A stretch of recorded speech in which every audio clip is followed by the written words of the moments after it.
All right, there we go. A little intro. I'm having internet issues all day. I'm here with Jon from Modern Life Dating, and we're going to talk about the women. What's up, Jon? Hey man, how you doing? I Just am doing good. just living the dream, just living the dream over here in Tokyo. Ready to hopefully knock one out the park with you like we usually do. Yeah, like we usually do.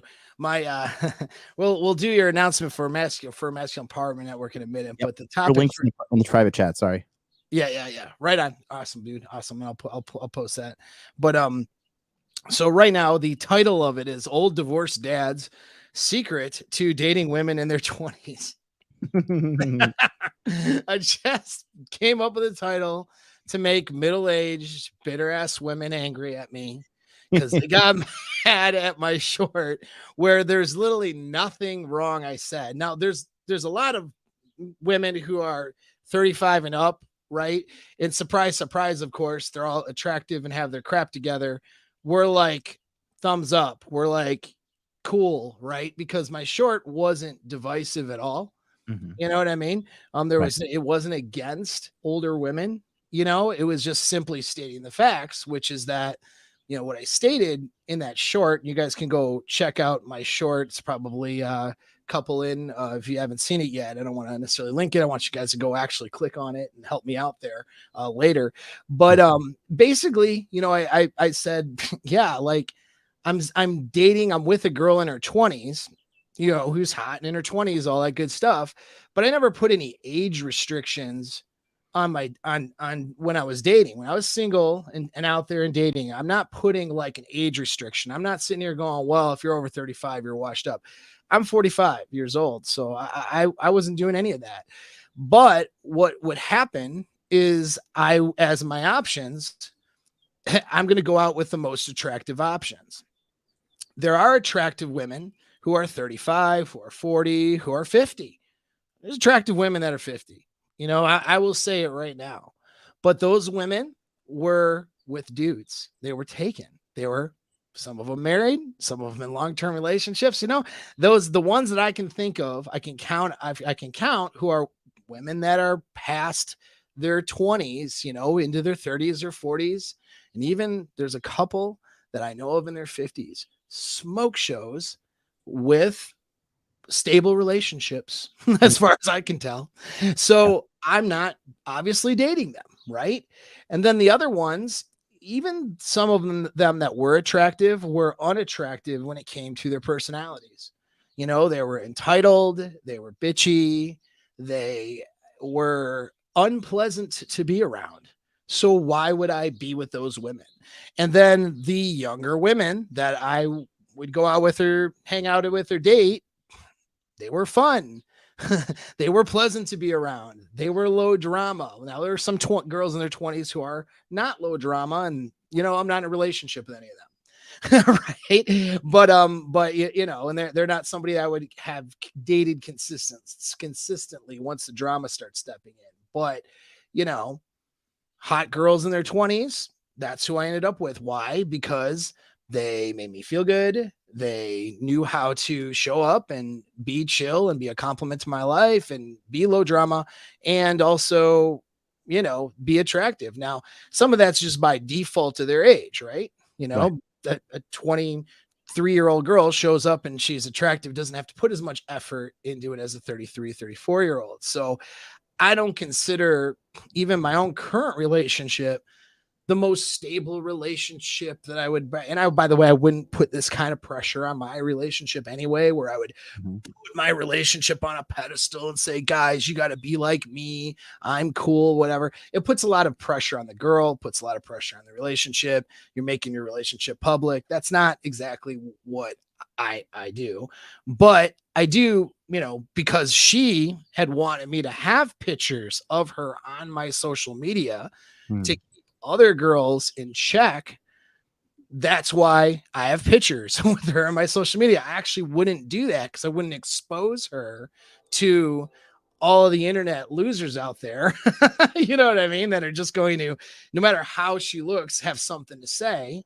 So I wouldn't necessarily expose my girl like that, but she wanted that exposure because of her dread. She doesn't want other girls to think that I don't have a hot girl waiting home for me, right? Or whatever. And so without her permission, because she, you know, she would invite a girlfriend in for us, but that's a whole nother conversation. And so yeah, so I ended up with this. And dude, the amount of heat I get from angry, bitter, middle-aged women and also dudes who are jealous. Oh, it's the worst. Oh, yeah, exactly. And it's just unreal. So I thought we'd just kind of talk about this thing today. And hey, can I add it? I just want to add it. Yeah, of course. Like, go ahead. The haters are so real because, like, dude, it's funny, right? I always just run my mouth on Twitter, right? I have 3,400 followers right now from just like me just vomiting my emotions out on Twitter. And it's funny, like how people, my life, how I'm like, and they say like, well, you're miserable, you're unhappy, you're poor, you're an incel, no women are interested in you, you're, you're in the closet, you're this, you're that. And it's just like, it's funny. It's for me, it's just so funny to read this. I'm like, wow, these people like have no idea how fucking awesome my life is. And they don't know. Unfortunate side of it too is, because anybody's going to take anything you say in a negative direction if they're already insisting on having a negative viewpoint towards you. But like, you're a good dude. Like, I have to sometimes defend you to my audience because maybe they've seen your Twitter or something. And I'm like, bro, have you heard of joking? Have you heard of hyperbole? You know what I mean? A lot of this stuff is just to get haters upset. So then they keep following your shit and it works. But you're a genuinely like a good person, dude. Like, we're actually friends and you're a good dude. And I'll stand behind that all day long. You know what I mean? And these people, unfortunately, they're not watching your stream even.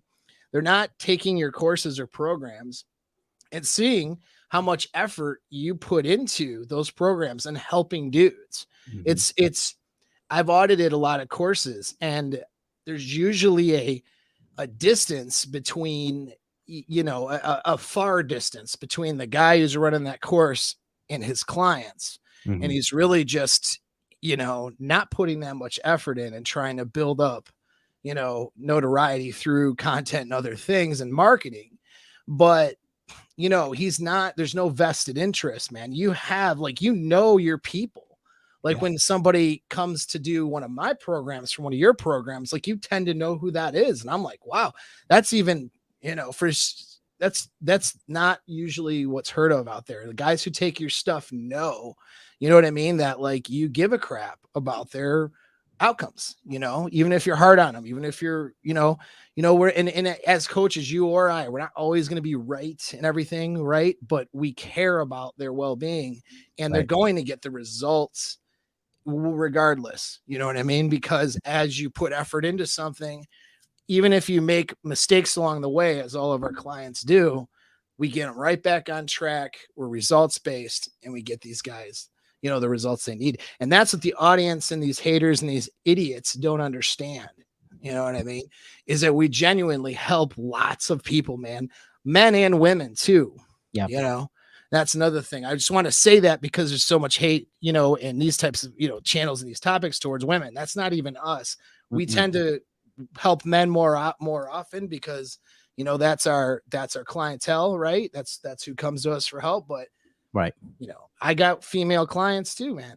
It happens, and they all get good results. But that's a good segue into the Masculine Empowerment Network. So why don't you tell us about that a little bit? Yeah. Well, I mean, that's what we run. Like, nobody has a better team than us at the Masculine Empowerment Network to turn guys' lives around.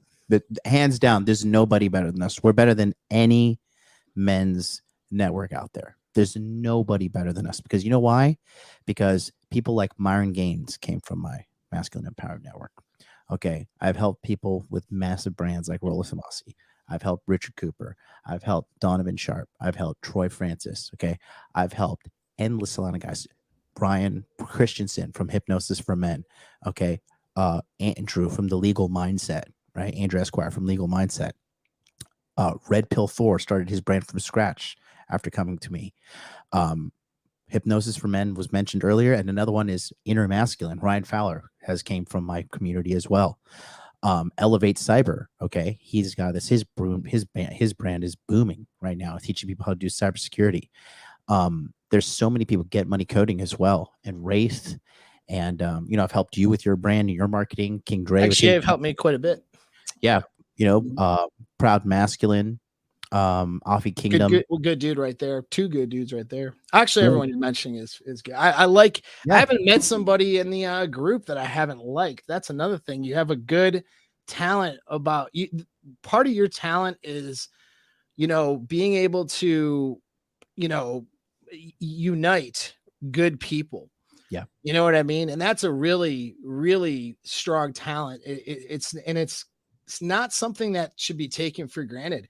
Yeah. You don't see that happening as well out there with a lot of people. I think, I think Donovan maybe does it a little bit with his CME thing he was doing, and I don't know, cause I haven't been a part of it, but I mean, I know that, a lot of times people that struggle because of their egos and stuff, they can't bring in other people, and that really hinders them, because bringing in somebody else that's talented, doesn't take away from your own talents. It's like, we have to understand it. We want to use that whole alpha male idea here.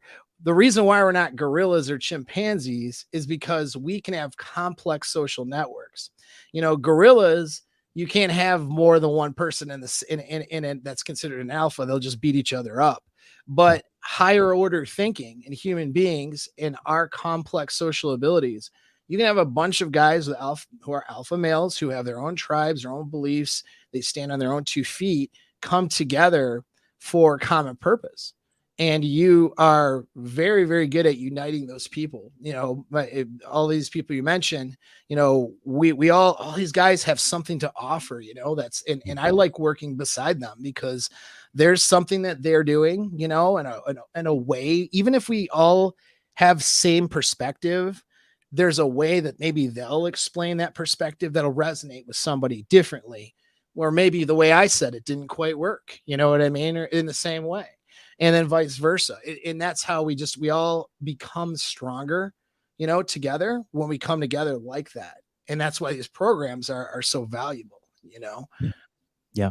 And I stand by what I do, because if I didn't help Myron Gaines, okay, and we wouldn't have the Fresh and Fit podcast. If we didn't have the Fresh and Fit podcast, Pearl wouldn't have the business model to copy him. Yeah. And if we didn't have Pearl copying him, we wouldn't have whatever podcast also copying them. Right. And that's actually not a slam, just to make sake, because guys will make things divisive. That's good. It's called rip off and duplicate's good for things like that. I'm glad Pearl, and I'm glad whatever podcast used that model, and hats off to Myron and Fresh for, just kind of creating that model. I think it's great. These guys are doing, that's a talent that I don't, or we'll say a skill, or a skill level of skill sets running a podcast like that. I don't have that personally. I don't, I'd have to learn from them. Right. And that's okay. That's good. That's what makes some of what they do valuable. And they've done good takes, man. Like last time we were on, I was borrowing from there. They did a really good take on the, what's his name? I forgot the guy's name now already, but conservative dude, was what the fuck's his name? Tim Crowder. Yeah, the Crowder thing. Yeah, they did a really good breakdown, man, and they've done good interviews with you. Like, I'm not a big fan of, although some of it is comical, I'm not a big fan of like White Claw Saturday Rumble at the Rumble with the old OnlyFans girls. That's just me, though. I don't really watch that stuff. But, what's that? Well, when he does all the girls on, and he's throwing them out, and they're yeah. Like, I don't care about their opinions. I don't care what they have to say. You know what I mean? They're not educating me. Like it's not personally not what I watch. But a lot of people do like it, and it makes those subscribers. You know what I mean? And you know what? If some guy gets to, let's say some dude, and this is why I'm supportive of everybody who's not a dick, basically, or putting out horrible information to hurt people. All right, so I don't watch the, OnlyFans models opinion hour, the late night show, right? But let's say some dude comes out for entertainment and he's watching that because he's entertained by that. And so he's like, this show is pretty funny. I'll subscribe to Fresh and Fit. I've never heard of a manosphere or a red pill thing. I've never heard of any of this stuff. This is just funny. And then Myron's giving opinions and Fresh is giving opinions out that it's like, okay, that's a little different than what I've heard. And then maybe they watch another show and go, holy shit, that's a little different. And now they start getting your show maybe pops up, you know, maybe somebody else, maybe my show. And now they're like, oh, wait a second. You know what I mean? And now they're like, well, I've been watching this because it's entertaining, but really my relationship life has been garbage. And now I can see why it's garbage. Maybe I'll take a course. Maybe I'll sign up for this masculine empowerment network thing. Maybe I'll make sure I show up for Paul's, you know, one of Paul's sessions because that's an area I'm struggling with. Like, so guys can get to helping themselves through a lot of different ways, you know, whether it's Pearl, whether it's Fresh, whether it's whatever, whether it's, you know, and some that. So that's why I don't really, I don't slam on people. I've never been that person for that reason, you know? Well, I mean, basically I said all that to say that basically I'm the real godfather of the manosphere. oh, okay. Well, I'm glad we got to that part. I'll see you guys next week. All right, see you guys. All right, the Godfather. Don't forget to tip your waitress on the way out. Oh my god! You know? But no, that's for real though. That's my thing. Is I'm a kingmaker, and I'm proud of what I do, and I'm very good at what I do. And you and I, we're in this little corner of the internet, right? Yeah. Where it's a little bit smaller because we're helping people. We're the doers. You're the doers. We're telling you, okay, you want to talk all that shit in the chat? You want to run your mouth? You want your name is Alpha Male 444? You know, you want to be somebody? You think you're gonna do something? Come talk to the big dogs. Come over here. You know, you're in the 1% with the income. I'm in my 1%, just in the money alone. Game status, psychological understanding, inner game healing. There's nobody better. Us two alone, there's nobody. Between the two of us, we really got it all covered. We really do. Yeah, no, I think so. You know, I think so. It's just there's so many guys that need help, they don't even realize it. So I don't even consider. They really have no idea. It's such a large untapped market. It feels like it's not, because when we're doing our show, like right now or whatever, I'm going to get however many people, but these are all the same people that watch all the same shit, you know, and there's a whole bunch of people that are not getting this out, that we have to fight to get through algorithms and censorship and through all kinds of things in order to get it out there. It's not because people aren't interested. It's just that what we talk about doesn't fit a narrative. In case in point, what our actual topic is tonight doesn't fit the narrative. You know what I mean? We're going to talk about older men dating younger women, why that's okay. We're going to talk about abuse and predatory stuff too, when it's not okay, right? Just to address it. We're going to have a higher level conversation, but man, like, you know, that's not help. That's not the algorithms aren't good with that. You know what I mean? But we'll circle back to to Masculine Empowerment Network, unless you want to say more about it. I'll put the link in the chat right now. Yeah, no, just like I said, Masculine Empowerment Network, it is an annual membership, which is 3 components, right? First things you get is immediately upon signing up is you get my course, Body Language Mastery, which is a video course showing you how to understand if a woman is into you or if she's not into you, so you can understand who's who and find the women who are interested in you, and the women that are not, you can get them out of your life, leave them alone because they don't want to, you know, be involved with you either. And if they do, they're probably just using you for ulterior motives, you know, money or status or, you know, some kind of, you know, beta male provision thing that you don't want to be part of. Yeah. So we teach you how to do that. You get access to the Telegram chat, which has like over 45 people in there right now, and I've only been open one day. And you have access to me, Paul, and a team of experts to help you with all your things, money, muscles, game frame related. And then lastly, we have, this is crazy. It's like too cheap too, honestly. We have 60 live webinar trainings that you can come to. The first batch of 20 starts on this Monday at 9 a.m. Eastern, and then 9 p.m. Eastern as well, the same night. 2 a day, 5 days a week, Monday to Friday for 2 weeks, right? You get all of that and so much more. So if you're actually a guy that wants to turn your life around and come join us in this digital classroom and actually do the work to make the time, to make the life change in your life, dude, there's no Links other in the place. chat right now. Go click it. Yeah, there's no other place you can to do that with us. And Yep. I'm proud of what we have put together. I'm proud of what we do. And again, there's nobody doing it like us, because quite frankly, they don't know how to do it. Yeah. No, We're that's true. starting on our 5th year. You know, I'm 37 years old. I got at least 10 years left in me, even after all the partying I've done. I've got at least 10 years left in me. You know, I probably only have, I've lived a hard life. I probably only have 1 year left. So you guys better get in this year. You're going to miss me. That'll be the end of it. you know? Get in. Get in now, or else, could be on my deathbed soon. Who knows? But yeah, man, so yeah, guys, links in the chat. I'll link it again a few more times in the show, and I'll make sure it's in the video description if you're watching this post live, right? Want to just compliment the course again as well, like to say, these 60 webinars, they're not like these pre-recorded kind of Discord chat stuff where it's just like a bunch of recorded stuff. You have recorded stuff, in fact, I believe. These, when you say 60, that's the keyword is live, meaning I'm not, it's not just me pre-recording something and it gets buried in some stuff in a Telegram or Discord chat or whatever, like a lot of these courses that you end up buying into. This is when you show up, I'm going to have a live webinar where then you guys ask questions and get, problem solved, get answers, so you can set up an action plan for yourself. It's an actual interactive course.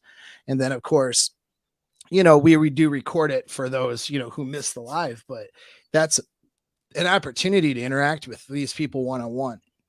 You know what I mean? So it's not just, you're not just buying into a library, I guess. And that's important, So cool.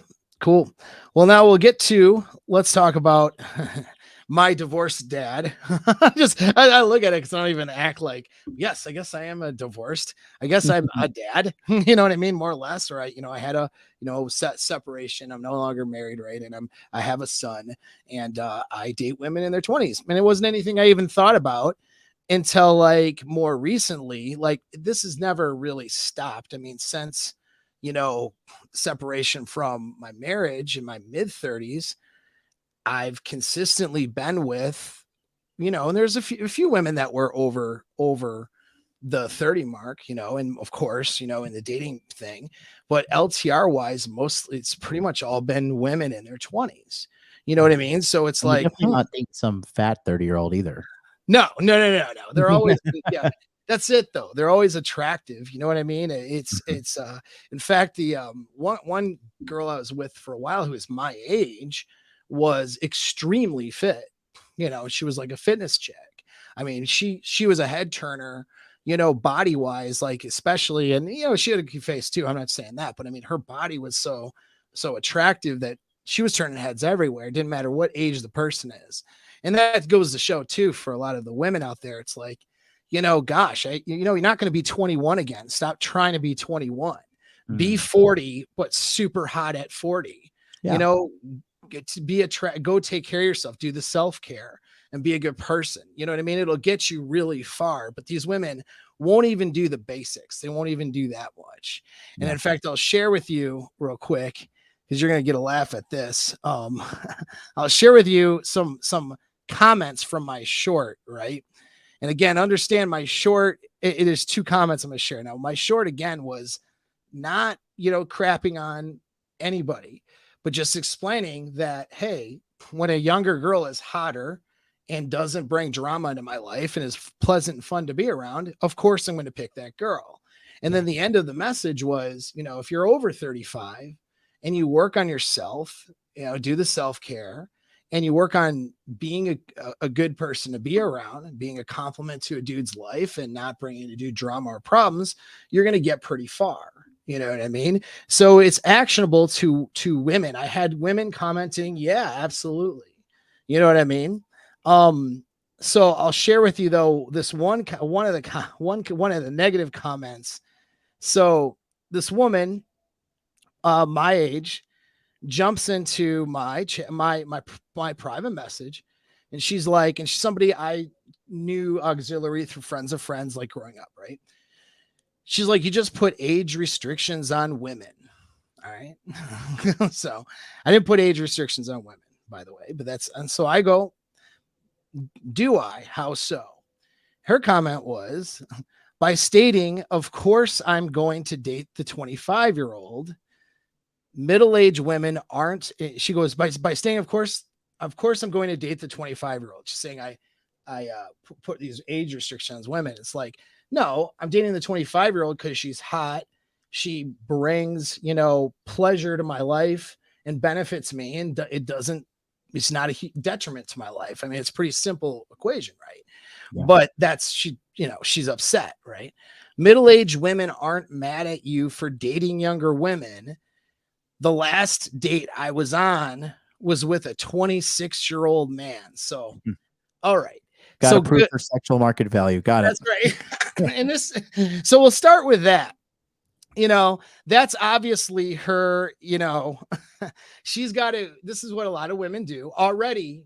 She's in a bad framework already. I know, before I get to the rest of the message, besides her being mad at what I said, because if you're mad at what I said in that short, there's something wrong with you. You know what I mean? That's literally what it is. It's like a nice little litmus test. In fact, you guys could take that short. Don't actually do this. It's not really a good game, but you guys could take that short if you're dating somebody 35 and play it for her. She's a 40-year-old woman, 35-year-old woman. And if her reaction is terrible to that short, already a red flag. Because I didn't say, again, women who are old, women are old over 30, they're washed up, or notch count this and this and that. Like, a lot of things that people say. I didn't say any of that shit. You know what I mean? It was totally fair. So if somebody already is offended by it, that's already the red flag. Yeah. Well, right there is women with a masculine framework comparing their sexual market value to what men would look at, or, what they look at in men, right? I'm higher value, or perceived as higher value, whether it makes them mad or not, when I can get a hot girl. When I can get a hot girl, or you can get a hot girl, we're perceived as higher value. When we get a hot girl that's younger, even though it shouldn't actually be a big deal, but it is. We're perceived as higher value by men and women. Even the ones that hate us, for it, want to throw shade, they're seeing that as something that makes us more sexually marketable. So she has to say, I'm sexually marketable too, because I can get a 20-something-year-old guy to stick his dick in me. Newsflash, ladies, it's not an accomplishment to get any guy to stick his dick in you. That is not an accomplishment. I've heard a great saying, like, women need a why to have sex.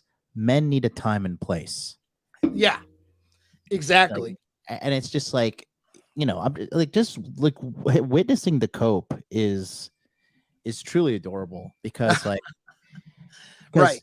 It's one thing. Okay. It's one thing if you're an older woman, let's say it's 35, you're single. So you're holding that L, right? But if you're old and then bitter on top of it, now you're just double repulsive. Yeah. You know what I mean? Exactly. And getting younger guys, like any of my lady friends that are angry at me, who saw the title and are here to be mad at me. Broke ass T Diamond, one of my female listeners, by the way, broke ass 20-something guys will fuck anything. Yeah, exactly. No. Broke ass guys, period.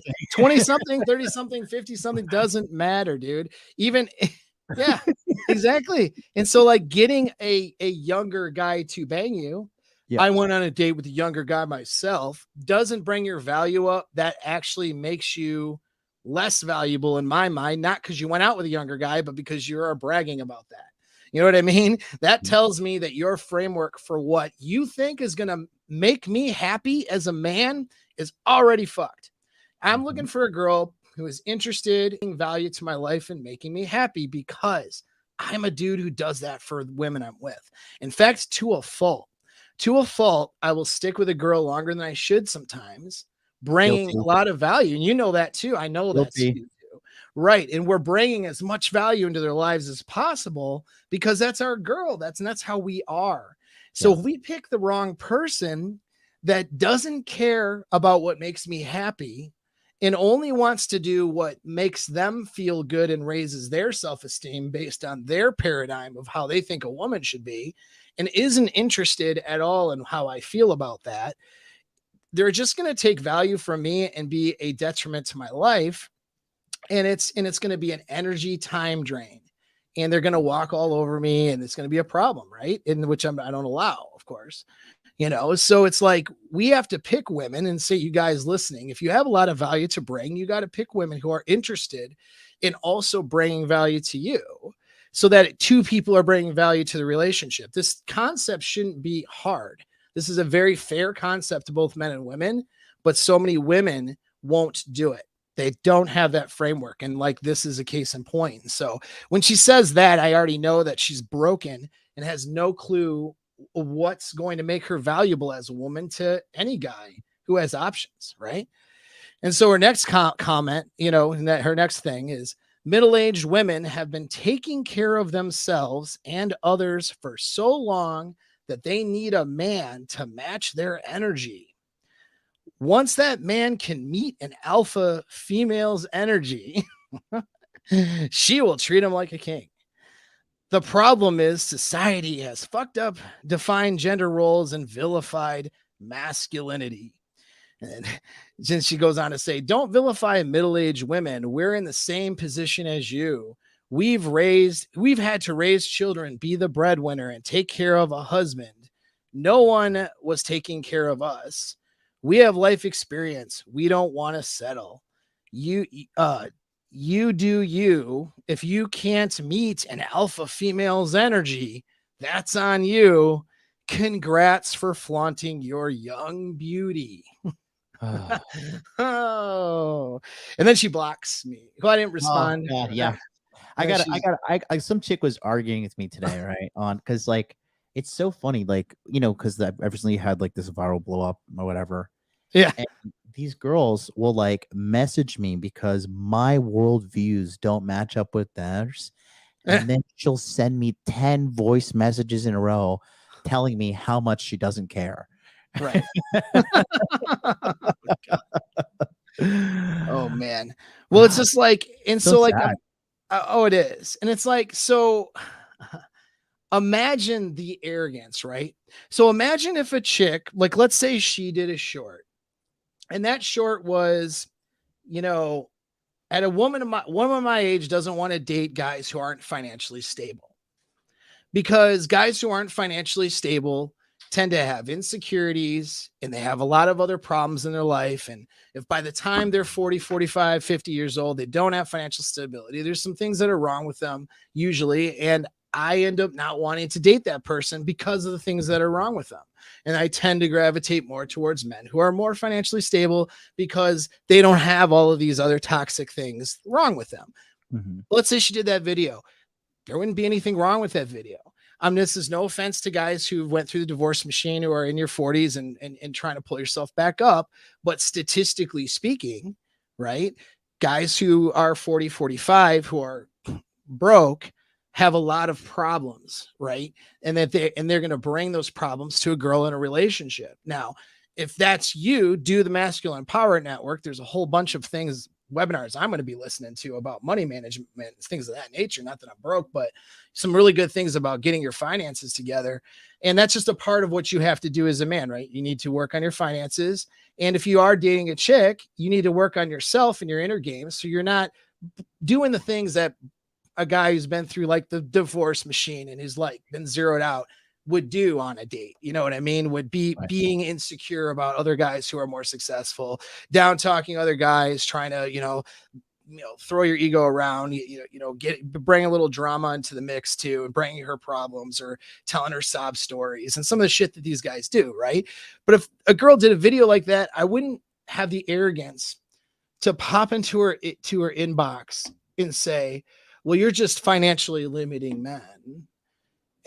And then go on to say, I'm an alpha male and you need to match my alpha energy, and an alpha male will take care of you if you match his alpha energy, and you go ahead and flaunt your rich boyfriend. Like, I would look like a douchebag because I would be a douchebag if I would have done that. It would be very clear that I was jealous of some other dude, like a boyfriend's financial success, and that I was just, coping, right? And I was just butthurt and pissed off because I'm not as valuable. Instead of saying, you know what, I'm going to make myself more valuable. You know what? She's got a good point. There's a lot of guys who are broke, but it's not just the money. It's all of the other things they bring that's a problem to a girl's life. So let me work on those. You know what I mean? And then my financial situation as well, which might take longer, but now it's like I can at least be a good partner, be fun to go out with and fun to have sex with until I square away this part of my life. That a guy who's, not being an egotistical prick would look at some video like that and take it that way. Yeah. Right. Can you play the video you did? Yeah, I think I can. Let me find I think the audience probably wants to see it too, because let me find the short here. Let's go into bent out of shape, And it's funny too. I'll make a couple points too while you're looking for that. So for me, the funniest thing is this, right? So what happened to free market feminism, right? Where all women are allowed to do whatever they want. So why are you encroaching on this young woman's ability to choose a man that she wants to be with, right? Isn't that what feminism fought for? Right. To escape the patriarchy and allow women to have free choice. Well, what's wrong? Like, why is her free choice a bad and broken one? Is because she's young and dumb? Because then that you're not a very good feminist if you're saying that about women, right? And then well, she needs to go make it experienced. Okay, well, she's with an older guy who's experienced. So you just start going in this like circular logic thing that always just goes back to her hamster wheel spinning. Right. And it's all about her, and it's all about her not wanting to make herself better. Like, this woman has no clue as to what would make a dude happy. No clue. She's going on dates with 26-year-old losers thinking that makes her attractive because she doesn't have a clue of what would make a guy like me happy, a guy like you happy, a guy that has something to offer. Because you know what? The girl, and it's the sad part is, this woman, I'm not going to dime her out her identity or anything, but she's not unattractive. She's, if she looks like her picture, she's a decent looking woman for whatever, 45, 46. But because she acts like this, dude. That's I was about to say, but if she's attractive and she's single and she's been single for a long time, right? The milk has gone sour, boys. Right. Something is wrong. It's like if you go into Dollar General and you see like a brand new 18 karat gold Daytona Rolex for $1, you're like, all right, wait a minute. What's going on? What the fuck's going on here? Because this is a Rolex in the dollar store. So, is this Rolex gonna give me fucking cancer? Like, what's going on here? It is common sense. Now, are there women out there that are good looking in their 40s? Maybe they've been celibate for a long time, right? Are those women out there? Absolutely. But for every one woman like that, they're like literally 1,000 plus whores. Yeah, no kidding. Well, I want to show the contrast real quick, then I'll show the actual short. So here's the contrast. This is she was actually my first paying client. I had a ton of military guys before this, but first person who like begged me, it almost, really kind of twisted my arm of, can you coach me? Can you help me out? Because I just started a YouTube channel. I had no subscribers, but I was in a couple of different veterans groups. And then half the people in the veterans groups hated what I have to say. You know what I mean? Because a lot of them are people that are just trying to show each other pictures of their genitals in the group. And, a lot of the girls are just ratchet. And so they didn't like a lot of that stuff. And a lot of the guys were trying to, simp for those girls. So didn't get, some people received it well, some people didn't, but she ended up pretty much at like I really want you to coach me. Let me pay you. And we can do this. And she ended up being my first paying client. My first paying client was a woman. All right. Now this woman is a huge success story too. She has a number of kids. She has 5 kids from the previous marriage. She got married. Right. got married, and she's smoking hot. I'm just gonna say, respect to the husband. Your wife's smoking hot. I'm not trying to, cross the lines there by saying that. She's a very good looking woman, and she's in her mid 40s now. Here's the thing: she got married when she was really young, and it was kind of religiously pressured, motivated. Didn't know a lot of things. She stuck with a dude, tried to make it work. Ran into some complications, of course, towards the end. When she came to me, she was actually trying to make the marriage work. The guy didn't want to participate.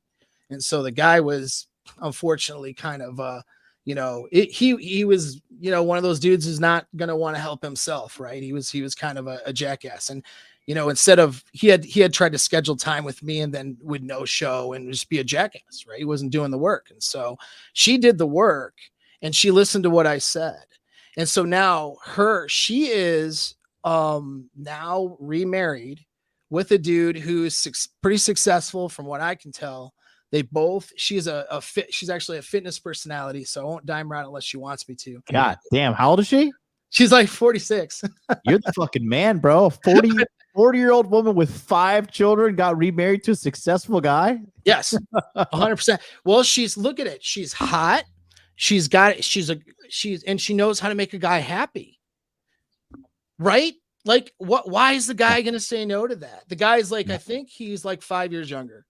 Why is he saying no to that? And he, we say don't hook up with single moms for different reasons to warn guys, right? So they're not become slaves to some woman. She's the exception to the rule. Right, exactly. When the guy is like, I don't want kids of my own. I like these kids. I get along with them. And this woman enriches my life, complements my life, not a detriment, super hot, got a good connection. I can focus on my purpose better because I have this LTR and I like this family. You know what? I'm going to sign up for it. It's fine. Hey, guys in the chat, you don't have to sign up for that. I'm not saying you have to, but for this particular individual, that's what he wanted to do while he's, approaching in his 40s or whatever. That's how he wanted to have his family, want to do his thing. So what? I'm not going to tell him he's living the life, dude. So she. And I want to say, the main reason why she's the exception in the rule is because she got her instruction from a man. I'm just saying. But you know what? There's truth in that. There is some truth in that. It's true, and it's not to say the reason why is because women, by and large, don't know and are not interested in what would make a man happy. What women think they have no idea.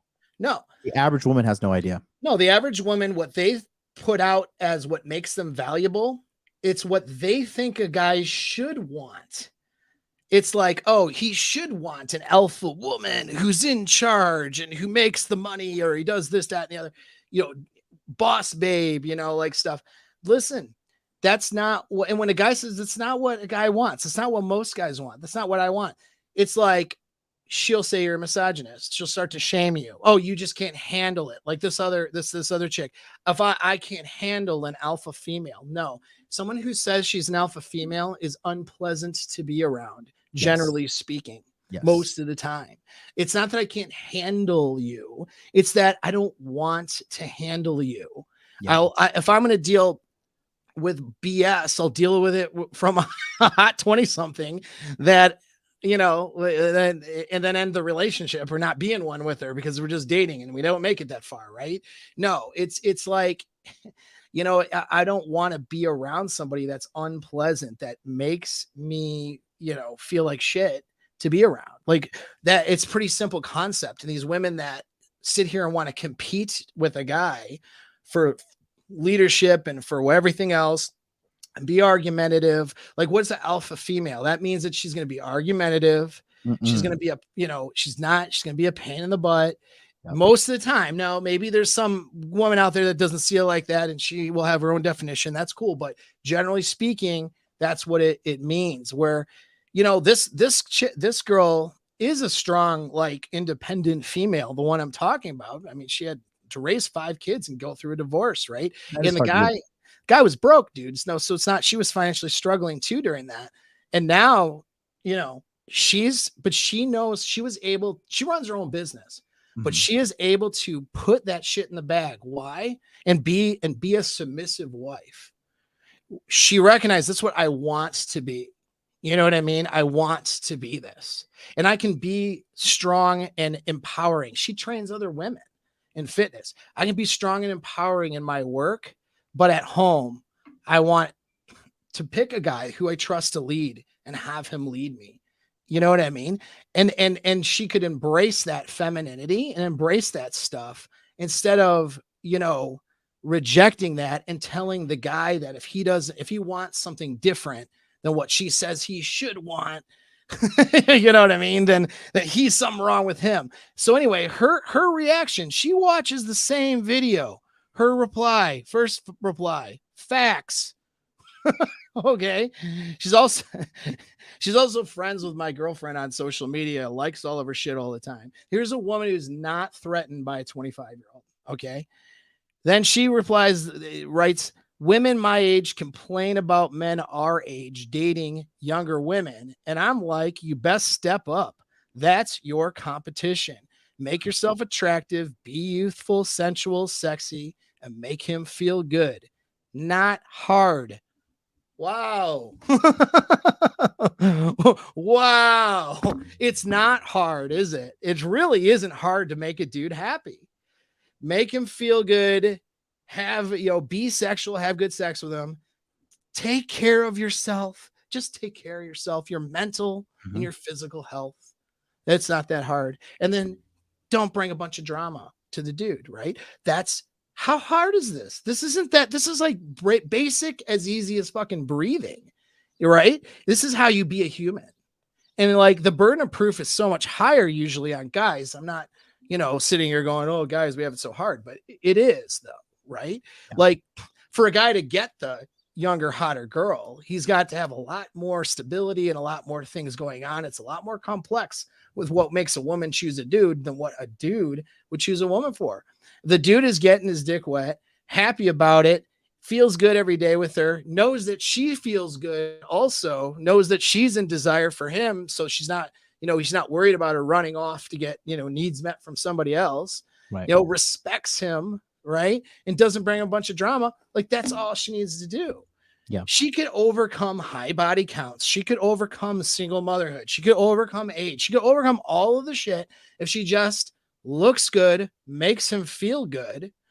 No, loyalty is another thing, but that's a gimme, right? Like it's pretty much a gimme. Don't bang other dudes. Don't do a bunch of shit like that signals to other dudes you're available. That's basic stuff. You know what I mean? And then don't bring a bunch of drama in that guy's life, right? Just take care of yourself and be an asset to the other person. Super simple. Most all these guys will overlook all of the internet memes, things that are important to talk about. Like it's important that we talk about notch count and that being a bad thing, that we're not just accepting it because there are real reasons why that damages women. But the individual woman, if she's mentally healthy, physically healthy, worked on herself to overcome that shit, looks good, feels good, makes the guy feel good, doesn't bring drama. Yeah. I think the guy is going to even ask. He's not going to fucking care. No. When the body count question and stuff starts coming up, it's guys usually digging to be like, what's wrong with you? Because that's just, it's naturally in us as men. Yeah. To dig and ask those questions. Right. And then, I was watching Just Pearly Things, and like there's this chick, bro, it was like it was so bad you would think the shit was scripted. But she was 24 and she's like, so what's your body count? Pearl Ash, like, what's your body count? She's like, I don't know. It's like, I'm 24. She's like, probably somewhere between 80 and 100. And then Pearl's just like, she's like, how do you even, because poor Pearl, she's so innocent. She's like, how do you even do that? How do you find 100 guys? She's like looking at her Tinder going, what's going on? She said this too, right? And she was just like, the girl, like, it just seems so bad.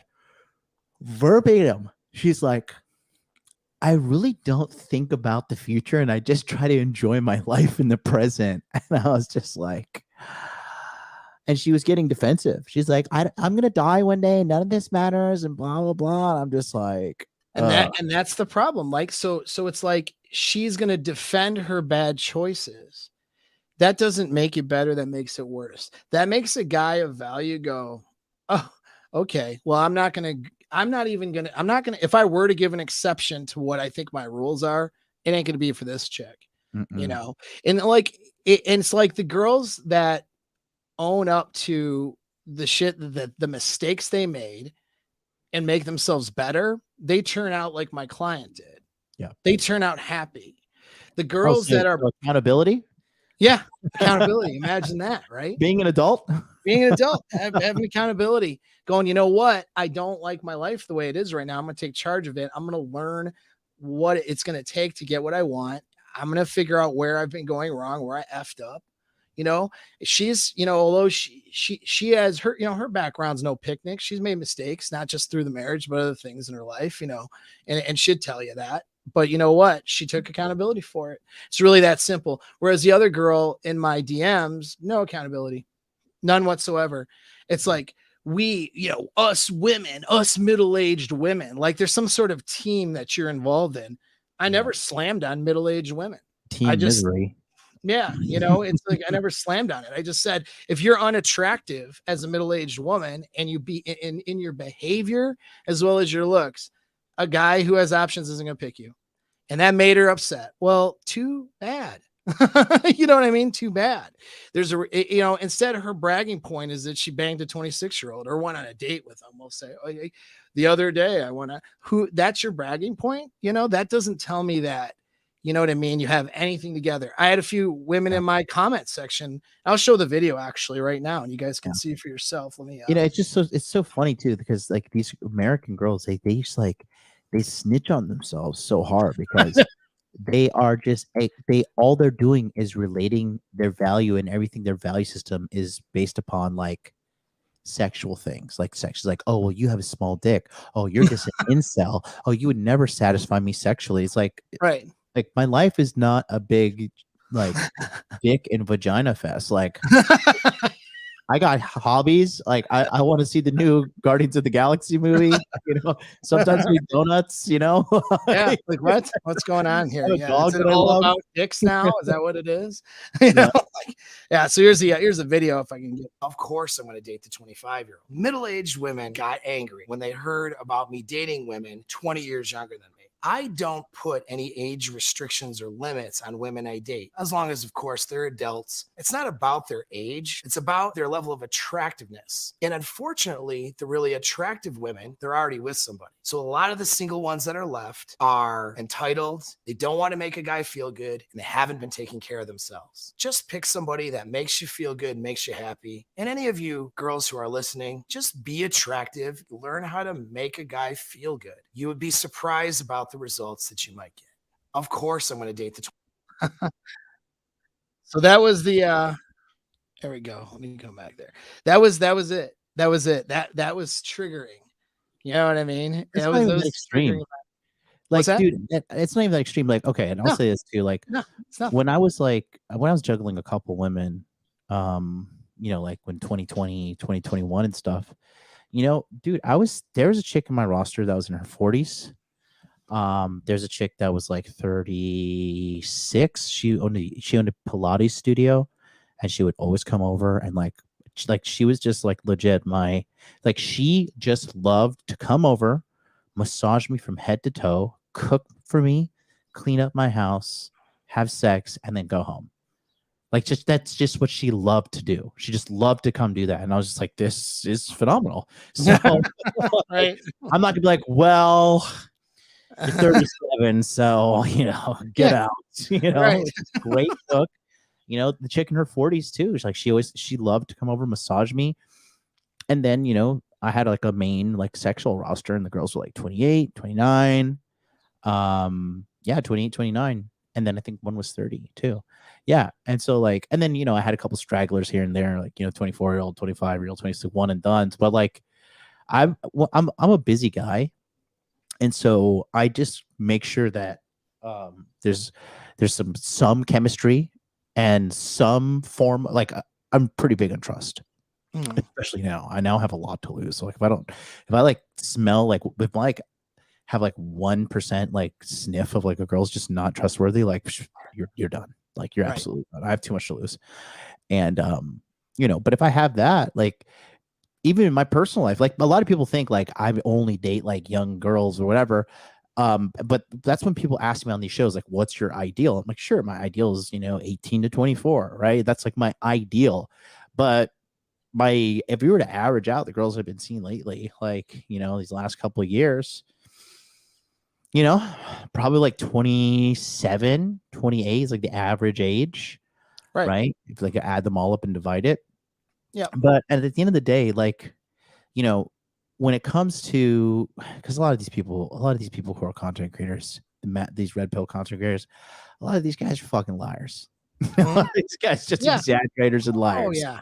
And they're BS, and they hire girls more than they actually, have girls wanting to be with them. Dude, the fucking gay is real. Like, dude, so, and I've seen your girl's like legit, like has a contract model, not like I post naked photos on Instagram and I'm a model. No, bitch. No, she was. Yeah, she doesn't do that anymore, but her pictures was all over the place. She wanted. Yeah, no, I've seen them when we were in Canada and on all the tours and shit together. You showed me.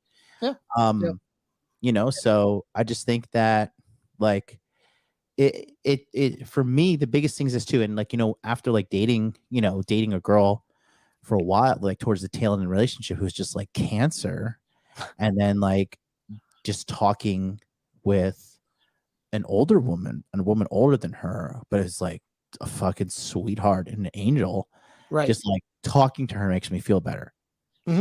Like that is really what guys like high value, like, and I hate to refer to ourselves as high value guys, sounds so cringe. Yeah, guys who have something to offer, right? Right. No, like guys who are like, money, both of us top 1%, game, definitely both in the top 1%, frame, top 1%. I think if you can like deadlift, like you're above your body weight, you're like in the top 10% of all men, like physically speaking. Right. So for guys like us who have a lot to lose, no time to waste our time, we have no time for bullshit, I think that the woman just has to check the boxes. Now, when it comes to younger women, a lot of time, the reason why women disqualify themselves is because they have a lot of fucking trauma throughout the dick and all these toxic relationships and drugs and parties and all the shit that they've been through. So when you catch them when they're younger, when they haven't been tainted by the normal American lifestyle, which is for normal American lifestyle for women is be 18, go to college, do a bunch of drugs, drink a bunch of beer, get fucked a bunch of time. And by the time you're 24, you're just like a fucking Walmart golem. Yeah.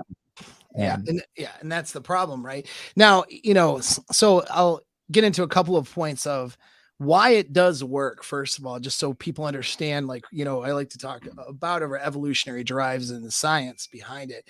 Right. And, we're going to keep it real simple because there can be a lot of nuances to this.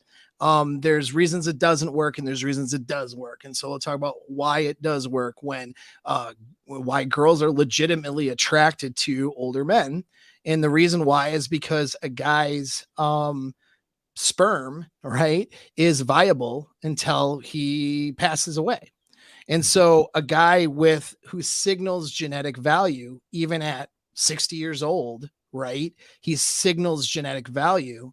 There's things about him that will make him attractive to a 23-year-old, which is a 23-year-old is considered prime in terms of fertility levels and brain development. So both of those things, her brain is getting to the point where she's fully developed at 23 and her fertility levels are the highest between like 18 and 25. Right. And so that's, from her fertility and ability, her eggs, become less and less viable as she ages, which means middle-aged older women tend to be more unattractive to guys just based on age alone. Granted, like I said, women can do a lot to overcome that, but that's the hindbrain, monkey brain thing, right? Whereas we don't become unattractive from a monkey brain perspective to younger women. Where we might be seen as unattractive is in social conditioning. If somebody's like, gives them a hard time for dating an older guy, or if they've just been conditioned to think that older men are unattractive or something, there could be some of that, right?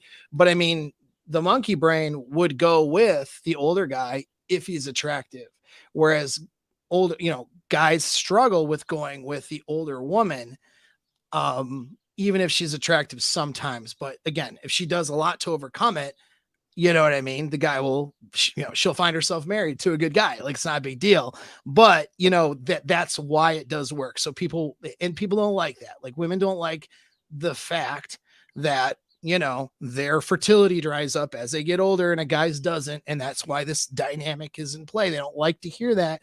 That's just the science, Now, of course, with modern science, not to say overdoing it on plastic surgery, but plastic surgery and modern science in terms of diet and gym activity, a woman 45 years old can look hotter than competition in her 20s. Yeah, just by men, putting men too. Like men too, right? Dude, Correct. I'm sorry. In today's dude, I am 37. I do not look 30,000. I do not look 37. Okay. And yeah. You do not look your age either. Okay. No. And the reality is better than guys who are younger, and that's why these younger girls go for me. But we'll get to that point. Oh yeah. Yeah. And the point I'm trying to make is, like, I'm sorry guys, but if you're watching this and you're like fat and gross, it's 2023. Like, it's 1,000% your fault. Yeah. Like, aging is almost becoming an option these days, because like with all the medical stuff that's going on, TRT. I just had some laser treatment done on my face. It was excruciating for like 20 minutes, but but my lines are gone. Like, these lines that were here, they were like these lines used to be here, and then the laser makes it go away, and then the collagen is going to start regenerating within the next like 2 months. You know what I mean? Yeah, so I mean, and what it cost me? It cost me a couple G's, right? But yeah, but you're fine. Yeah, like, you're not cutting into your bank account that much. No, that's another Burberry T-shirt. No, I'm just kidding. Yeah, and then no, this one was only 500. Oh, okay, that's fair. But on sale. No, the point I'm trying to make is too, like, for me, with as successful as I am, I have been working from the literal ground up to be as successful as I am. You know what I mean? To top it off. So, I mean, in 2023, literally the entire world is at the tip of your fingertips. Yeah. You know what I mean? And that's what we talk about in the masculine empowerment right here. This is the core four for all men. This is everything you need as a man. There's nothing more, nothing less. Money, muscles, game, frame. It's all encompassed right here. You know what I mean? And so I just want to let you guys know that you can do this, and like, you could reverse a lot of the damage you've done too. Even you're fat, you can turn it around, man. You can turn your whole life around in 18 months, financially, physically, sexually, mental health wise. If you just like put your foot on the fucking gas and realize one day your big black permanent death is inevitably coming, and you just say, fuck it, I'm just gonna work hard to like have a good life before I permanently die, you can turn your shit around. Yeah. And it's never too late. There's never a reason not to, to try to turn it around for sure, because you is always can do that for the most part, salvage things. And we've seen people come back from a lot of adversity, you know what I mean, to having a much improved, much better life, you know what I mean, than most other people, let alone just improving their own situation, And so that's a good thing, Oh yeah. And so now I'll talk about, so guys, wanted to know, because I had people on, with that and okay, seeing picture of my girl, right, or whatever, just things. And again, that's not, I'm not, it's not like I'm touting up, I'm not trying to put a target on my relationship or anything, it's not about that, but I've consistently gotten attractive women without even thinking about it since, you know what I mean? I don't know, since I was younger, right? Like, I mean, since I, when I started to figure things out around 21 years old, I started doing better with women. My game wasn't as evolved as it is now, but I was doing fine and was getting decent looking women back then. The woman I married was very hot, very attractive at the time that I married her. Marriage didn't work out. That's okay. Learned a lot of lessons from it. We got a good relationship, and she's still a great person, just not somebody I'm in a relationship with. And when I became single again, it was back, I'm hot women, and they were all in the same age category that I left off in, which is in their 20s. I never came out, I would sometimes meet a girl that was maybe good potential, that was, closer to my age or in her 30s, but I had selection. And so guys are wondering, well, what, guys are like, what's the secret? Because there's all these guys out there that are, my age, in their late 30s and their mid 30s, even older than me, that are fantasize about having a 23, 24, 25-year-old that's attractive. And they want to know the secret and how to do it, and they can't seem to get. Here's the first secret. The number one secret is stop giving a fuck about the age thing. Yeah. And don't actually give a fuck about it. Because see, if you're like, man, I wish I had a 24-year-old that was super hot, I'm only able to get, 38-year-old, single moms that are, treat me like crap off of Tinder. Well, the problem with that is that you've pedestalized the 23, 24, 25-year-old. You put them on a pedestal. You've effectively said your mental framework is that this younger girl is more valuable than me. And right there, that is the deal breaker for all younger girls. It's really for all women in general, but you're inadvertently doing that. And this is why the irony is, all I cared about was attractiveness and who I was attracted to, who made me happy in the dating market. I didn't care about the age. And my not caring, well, I had options of all age categories, and I ended up with the ones that made me feel the best, which tended to be the ones in their 20s. That's just how that worked out. I'd never looked at these girls in their 20s like they're less than me or more than me because of the age thing. Right. But, I know my value, and I know I designed my life where I know I am bringing a lot to the table for somebody. So I don't have to ever feel intimidated by any woman.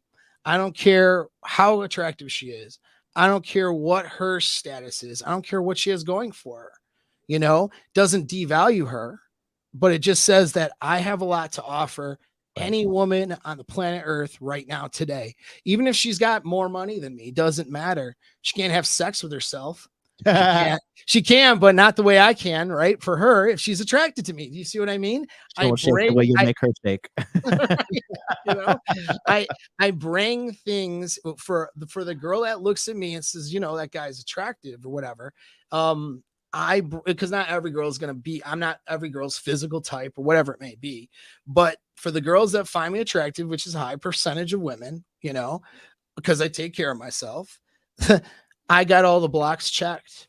Doesn't matter where she is. Doesn't matter if she's 21, just starting off in life or whatever, or if she's, 40 years old and a billionaire from a divorce, or something because she took the guy's money, whatever, right? It doesn't matter where she's at. Doesn't matter what's going on. I know I have value. I don't look at any of it as anything intimidating. So that's your first secret right there. Because we talk about little secrets, is you guys pedestalize women when they're attractive. Stop doing that. A 22, 23-year-old woman, and let's say you're 35, 40, 50 even, right? You bring so much value if you have your shit together to that girl's life. You know what I mean? If she finds you attractive, and that's going to be the next point. But if she finds you attractive, and there's evolutionary reasons why she would find you attractive, you bring so much to that girl's life just dating her. And so devaluing yourself and thinking, oh man, like I gotta try to make her, I gotta compete with other 21-year-olds. I gotta do this. There is no competition. You don't have competition. You know what I mean? If she finds you attractive, it's not there. You are the dude. You know what I mean? And you need to see yourself as that. Then you act as such. And then the girls, that's your strong, and that's how strong your frame needs to be. Because some of these guys, unfortunately, I see it, like they have such weak frame. Like some girl on Twitter will say, no young girl wants to date ugly old men or some shit like that. And then they'll just jump on like all pissed off and upset. Like their frame is all blown apart. You know what I mean? Like some girl on Twitter says, no, I don't want to date ugly old men. I don't care what she has to say about it. You know what I mean? I'm not dating her anyway. Who cares? I don't care what some girl on Twitter says or what someone says in your DM. You know what I mean? Like this woman in my DMs, I'm not, I need to pick an alpha female. Like she's an idiot. I don't care what she says. My frame's strong. I know what I want. And I know that she's not it. And that's why she's upset. So that's the first thing. If you guys are really confident and you know what you bring to the table, your inner game is squared away, and you know objectively it's not a cope, right? It's not a cap. You know you're financially stable. You have good frame in your life. You have a good purpose. You have good, physique, and you take care of your health. And you've learned game, and if you learn you also learn sexual skills, and you've done the work. You know what I mean? You know that you bring to the table a lot. You don't have to, you don't have to be intimidated by any girl, no matter what she looks like, and that or what her age is. And that's the first thing. But yeah. Yeah, I mean, I just think that, that because unfortunately women are just taught in America, like, you need to go get fucked by a bunch of dudes, basically. You need to go to get experience. And we talked about that on my channel. When we talked about, the myth of sexual experience. You know what I mean? And it's just like, no, that's just not the case. And we talk about the data upon data upon data that shows, like, these women that have, like, 20, 30, 40, 50 plus body counts, like, it really does, like, it's not 100% irreparable, but it does I mean, statistically speaking, will she do the work to overcome it? Most likely not. So it is pretty irreparable damage. Yeah. And, that's basically why, I mean, and to an extent, it's women, like, kind of doing their own form of mate guarding against their shadow mate they don't have. Like, they're like, oh, well, you should just, my favorite thing is, like, you should date somebody age appropriate, right? Yeah. And it's just like, there are girls that are like 18 that are interested in me here in Tokyo and in other places in the world too. And it's just like, I still have my attractiveness. So that's like me. That's like the equivalent of, like, them getting upset when guys are like, slut shaming the girls. We're like, no, you probably shouldn't be a slut. You probably shouldn't do that. But when guy has sexual power, it's a rare thing. They don't like to see it. So they're like, oh, well, you need to control yourself. What is it? You need dick discipline, and you need this, you need that. And they just try to shame us into being controlled. But it's just not. I mean, it's honestly, it's just another example of female delusion and hypocrisy, quite frankly. Well, sure. And that's because women through feminism are trained that masculinity is bad and that trusting a man is a bad thing. And therefore women have to have the power, so to speak, in the sexual marketplace. And this is why they're so repulsed or, angry, because, when I'm dating somebody 20 years younger than me, I have all the power, like, no question. But see, here's the thing. I have all the power if I'm dating somebody my own age. Because as the man, I have value and I have frame. Right. So that's the other part of it. But they see that they see it as a power imbalance. Like, it's not with a 20. And then they assume that with that power imbalance, a male is going to abuse that and be abusive. Right. Yeah. That's a false assumption. Yeah. They're more. Yeah, exactly. And they're projecting their negative bias of men onto innocent men, because another thing that's happening right now that I say often in America, and they don't like when I say this, but you have a generation of broken women raising broken women now. Yeah, absolutely. Because I mean, let's be honest, right? Even me, when I was dating a chick here and she had these American friends, bro, guess what I was? Anytime I did something wrong, guess what I was? Insecure? No. Close. That's the number one thing they say. No, they get psychological on me. So narcissist. Bingo. He's a toxic narcissist. Toxic narcissist. There it is. No, bitch, you're projecting your 1,000 selfie taking self onto me. That is correct. And that is what a very good point is projection. They project their narcissism onto you. And then, but that's the thing. And then guess what? How many times when dad leaves, mom's like, no, your father's a good man. How many times does the mother do that? Like 1 in 1,000,000 woman, right? Right. 1 in 10,000 probably. It's like, no, your father's a good man. Your father's a good man. Like, no, a lot of these women, your dad was shit. Your dad was an awful guy. He beat me. He raped me. He did blah, blah, blah, blah, blah. Slander. And then these women who are young little girls at the time grow up with the first male love of their life, dad, being slandered by the mom. And they have this broken mental model branded into their brain, and they go into the world with hatred and become a feminist. Yeah, exactly. Well, and that's something to keep in mind too. Like broken people, you know, are harm other people. You know what I mean? That's how that works. And so it's like, when a woman is immediately thinking that if I'm or somebody else, if I'm seeing somebody who's younger in her 20s, that I must be abusive, that's how it's going to be. If a woman is thinking that, what she's doing is probably projecting, which means that if she has the power in her relationships, she will be abusive with that power. You know what I mean? Because she's learned that in order to protect herself, she has to keep somebody in a complacent, lower position, basically enslave that person to her wishes and wants. And that's not, that's not a framework at all that a lot of most guys who date younger women, that's not what it is at all. You know what I mean? And really, if the relationship dynamic is healthy, the man's leading the relationship and no, there isn't any abuse.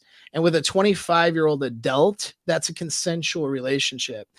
We're not talking about like somebody who is mentally and emotionally not developed yet. You know what I mean? And so that'd be like a 16-year-old girl or something like that. I'm very vocally against statutory rape. I'm not going to judge someone too hard for hooking up with an 18, 19, 20-year-old, but I will caution against it, because they may not be mature enough to handle the power imbalance. And then after that experience, assuming she's not becoming your wife someday or something, right? After that experience, she'll end up seeing the guy as maybe some abusive situation when it wasn't. Right. You know what I mean? Because she felt like she didn't have any power, like she felt powerless because of her lack of maturity was there's too much, too great, so that's one, negative of going under 25, really. And I'm not saying don't do it. You just need to know there's always a pro and con list. One of the cons are, her brain's not really fully mature, developed, even in terms of brain growth, till somewhere between like 20 to about 23, 24 years old. So like, you're getting to the tail end. By the time she's like 21, you're probably good. But like an 18-year-old might not be mature enough, might not be developed enough. You have to use your judgment on that. You know what I mean? For me, as a rule, I don't go below 21, just as a rule. And I haven't broken that yet. So, knock on wood here. Right. But, because I don't want to be in a position where it's a predatory power exchange. So I actually fight against that. Most guys do the same. They don't want that. You know what I mean? Again, not to say what if a 30-year-old goes for a 19-year-old? Well, that's different than a 45-year-old doing it. Number one. Number two, I'm not going to fault that guy, but is she mature enough, right? To be in the dynamic that you're in, which if it's just casual sexual partner, is she mature enough to handle that? Is that benefiting her? Is she making a consensual decision, or is she not mature enough?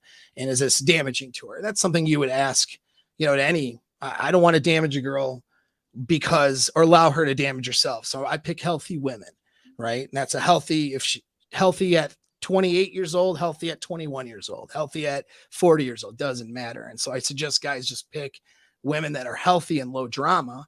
You know what I mean? That way, you know what I mean? That way they're not, if you're picking up a broken 18-year-old, who actually has issues, you're probably dealing with somebody without the maturity, and that could end you up in a problem. That could end you up socially ostracized. You get cops called on you for something because she decides to go off the rails and then make up a story. #MeToo. There's all kinds of okay. Yeah. Paul, it's 2:30 in the morning, so I got to split. All right, cool, man. Appreciate you having me on, man. I got to catch some C's. Yeah. Well, thanks for staying up so late and being with me. I got to be on 9 p.m. on my channel. We're going to talk about that NFL guy. If you want to come on, by all means. But there's a kicker that got accused of sexually assaulting a woman. Get this.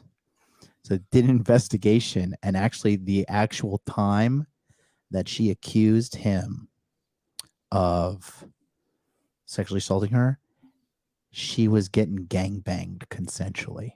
I kid you fucking not, dude. Oh my God.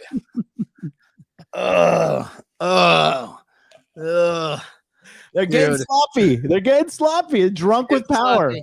They're getting sloppy. I might come on for that. That sounds like fun. If you want to come on, it's gonna be a quick hour because I got to go to I have a doctor's appointment after, so I gotta do a quick hour. But if you want to come on 9 p.m. Eastern to my channel. All right, 9 p.m. John's channel, everybody, and thanks a lot, brother. I'm gonna put that link. Take care. Peace out. All right. Put that link again. Link again is in the chat for Masculine Empowerment Network. If you guys want to sign up, I will be doing a couple sessions there. Let's do it. Now that John's off, I'll get into my super chats here. And if you guys have questions about like especially actionable stuff, right? Throw it in a super so I see it. You know what I mean? And it helps my algorithms a bit. It's not about the money. It's more about trying to get that exposure, more participation you guys have here, the better I can fight through algorithms that do like to censor my content. So I appreciate that because this is stuff that helps people out. So Currahee, if I'm saying that right, even the sweetest older gal gets emotional when confronted with their fertility. They will shame you for wanting someone younger, even if they are raised, even if they already raised their family, but selfishly want you. Right. And it's a selfishness thing. And I do have compassion for women who are older and who, we're in that position. But I mean, it's not okay to shame other people, right? It's not okay to attack other people because of their relationship choices. You know what I mean? And make judgments on them. It's not a good thing to do just because you're sensitive. If that's a woman out there or anybody, it's because you're sensitive about something. That doesn't mean you get to attack other people, right? It's not good. T Diamond says, I dated a guy who was 8 years older when I was 21 for a while. My mom didn't like it. She's 16 years older than me. She even said T will get fat like me when she's older in front of him. Well, that's pretty crappy. And that's very sabotaging, and that's, it's interesting. It's sad, but you see that happen sometimes with parents and kids, mothers and daughters, where mom is competing with their own kid for sexual market value. Not that she wanted to necessarily bang your boyfriend, although that's happened before in other situations. But when a girl is getting something, a lot of times like a parent can be very self-sabotaging to, that girl's relationship because maybe she didn't have the relationship outcomes, right? And in you being with the older guy didn't fit the model for what she thought you should have. And so that was her ego now getting involved, not to say she doesn't love you or care about you. It's not about that. It's just that sometimes parental ego gets involved. And when you're doing something outside of what their vision is of what they want for you, do you know what I mean? Then they can try to sabotage it. But you even see that where they get jealous that someone else might, that their kid might be doing better than them. You see this with parents and financial stuff, like parents who are financially successful. Sometimes I've seen where they get jealous when the kid exceeds their parent in financial success. They get jealous, they get envious, they try to sabotage it. They cut and have little comments to cut them down. It's too bad, really. It's really too bad. So somebody asked, and I wish you would have supered it, Nicholas. It would have been a $2 super, but luckily I did catch it. Do these tips work for men in their 20s? Yes, they do. All right. And this is if you're a guy in his 20s, I want you to hear the tips I'm going to give you here. I gave you one already. I want you to hear about them because a guy like me will take your girl. Right. Not that I'm going to take your girl. Okay. But a guy, an older dude who's, signals sexual value will swoop right in and take your options from you as a guy in his 20s. And I've, in every case that I've had girls that I've been dating, seeing, whatever, long-term girlfriends, whatever, that are in their 20s, there's a circle of orbiting men that are jealous and angry and trying to cut me down, because I'm seeing somebody that they wish they could be seeing, instead of doing the smart thing and asking me questions. I have more wisdom and experience, and I'm obviously an expert in this particular area. So you would think these guys would ask, but again, their egos won't allow it. And so if you're a guy in his 20s, listen to what I'm going to tell you, because you'll be the marketable guy in your 20s. Because the problem is you are at the lowest value the younger you are as a man. It works opposite to a woman, provided that you continue, of course, to improve yourself as you get older. Now, if you're 40, 45, 50, and you kind of didn't prepare your life well, and you end up, you hit that loser, wall situation where you don't have a lot to offer. Well, obviously you're lower value than a younger guy now, but that can always change. But in that moment, you're not more valuable than a younger guy. If you're, don't have the skills with women, if you don't display the things I'm about to give you here as tips, you won't be perceived as higher value, right? As a younger guy, a guy in her own age category, right? But if you do the things I'm going to mention, whether you're younger or older, you'll actually be perceived as higher value. It's just that older men are in a better position to exude the qualities that I'm going to mention. And that's another important point too, is like a couple of important caveats here. Although women are designed to like older men, there is a diminished return as the age goes past 5 years. Okay. So they tend to a 25-year-old tends to want a guy who's 30, not a guy who's 50. You know what I mean? That said though, all right, if a guy who is 50, that all that means is he needs to bring that much more value to the table, and she needs to see that guy as that much more valuable, where she overlooks that age difference. You know what I mean? And women do that all the time. No woman is sitting back. This is why you can't look at what they say, but you have to look at what they do, and you have to look at the details. The devil is in the details. You ask any girl who's, between the age of 21 and 25, they're not going to tell you that their dream guy is a 50-year-old guy or a 45-year-old guy. They're not going to say that, right? They're going to give a description of probably a guy 3 to 5 years older. All right. But age is such an unimportant characteristic. What age is, it just represents, a number of things, but it doesn't really mean, it's not that meaningful for most people. And so what matters is how she feels, her emotional responses, her needs getting met, your level of attractiveness and how attracted she is to you, how much benefit it is for her to be with you. That's what matters. How much does it benefit her versus her other options? That's what makes the difference. You know what I mean? And so an attractive guy who's, let's say, 45, who benefits her tremendously more than most guys that she, more than guys that she would get in her own age bracket or in any age bracket, right?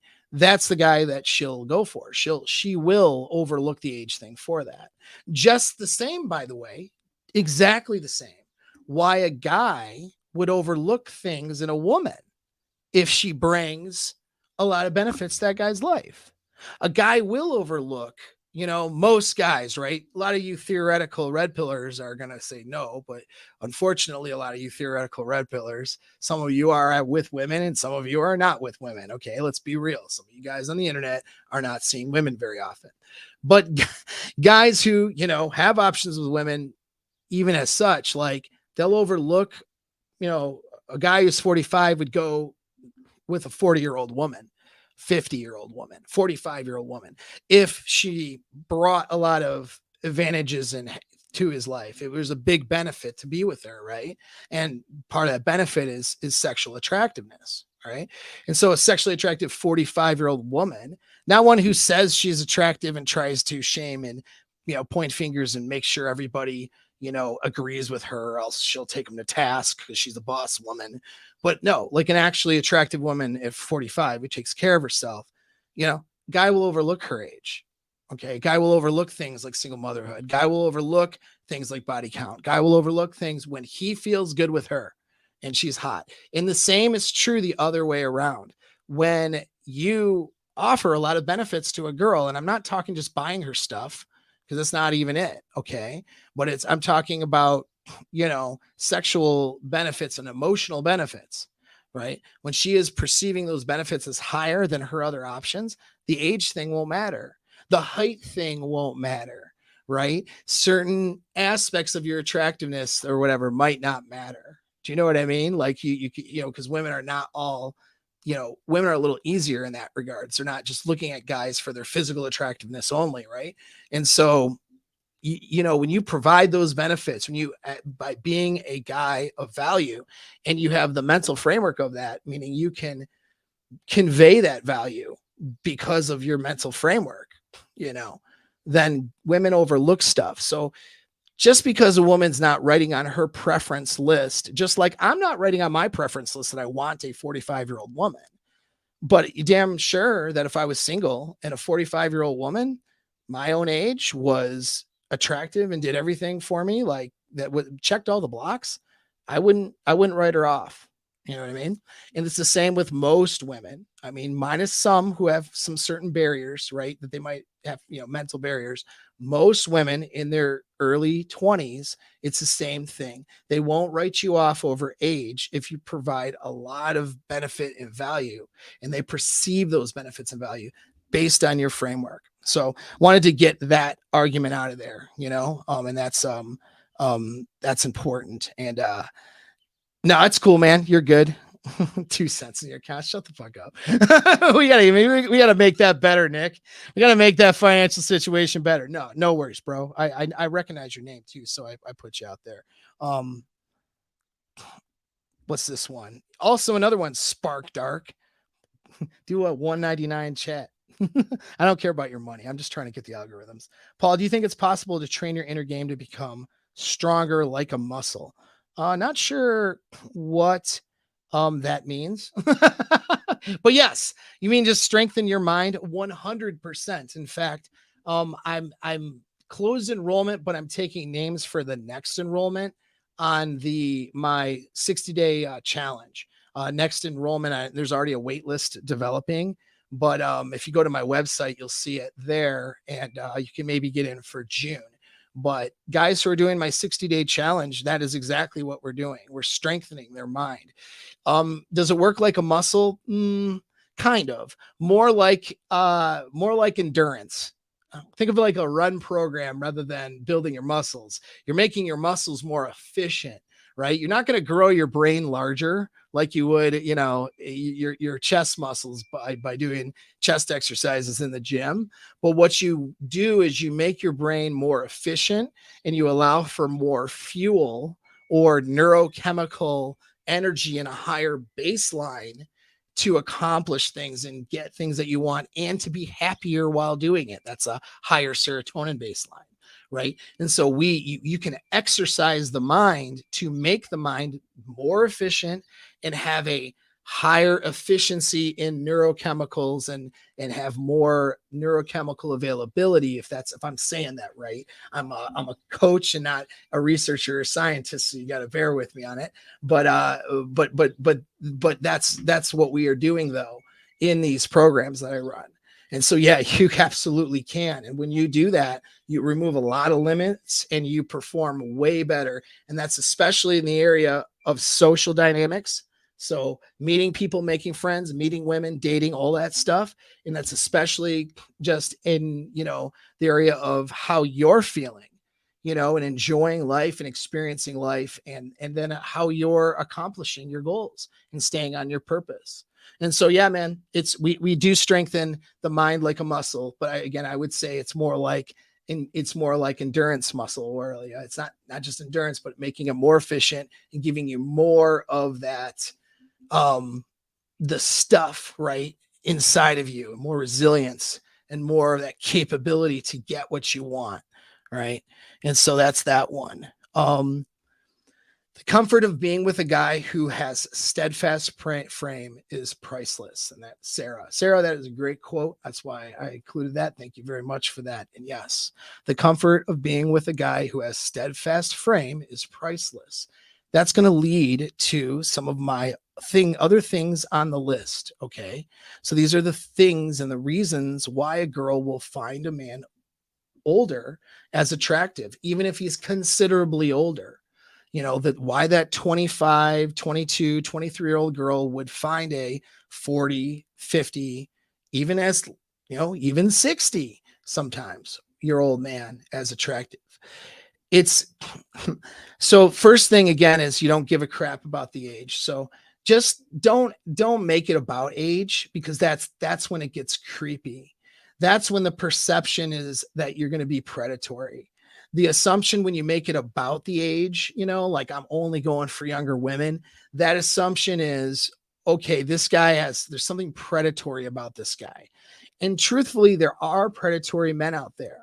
There are men who would go below 18 if they could legally, you know, which we're starting to get into territory that I don't prescribe to. You know what I mean? I don't care if, you know, 100,000 years ago, 15-year-olds are getting pregnant, okay, by 30-year-old men or something. That power imbalance is too great, and that to me is unattractive. I don't want a woman who's powerless in my relationship. I want a woman who's, you know, good with me being the dominant force in the relationship, because I'm more of a dominant male, and that's what I'm attracted to submissive women. But submissive doesn't mean powerless.